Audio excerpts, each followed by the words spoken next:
அஸ்ஸலாமு அலைக்கும். இன்னைக்கு இத்தாலியா ஹனி கிரேப்ஸ் செய்ய போகிறேன். நான் அரை மணிக்கூர் ஊற வச்சுருக்கேன். இந்த கிரேப்ஸை கொதிக்க வச்சுருக்கேன். இது கொதித்ததும் பார்க்கலாம்.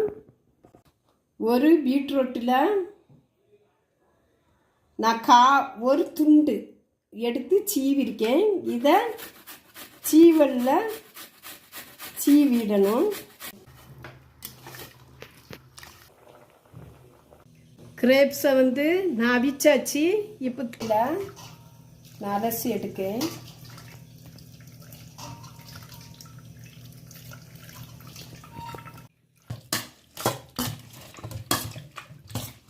கிரேப்ஸை 3 தண்ணி நான் இருத்து எடுத்திருக்கேன்.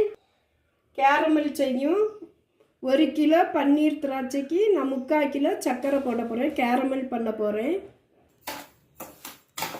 சர்க்கரை கேரமல் பண்ணியிருக்கேன். நான் அந்த கேரமெல்லாம் ஊற்றுவேன்.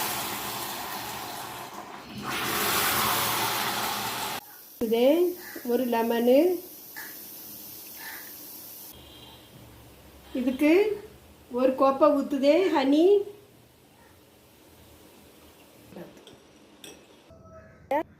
பாருங்க எவ்வளோ சூப்பராக இருக்குன்னு பாருங்க.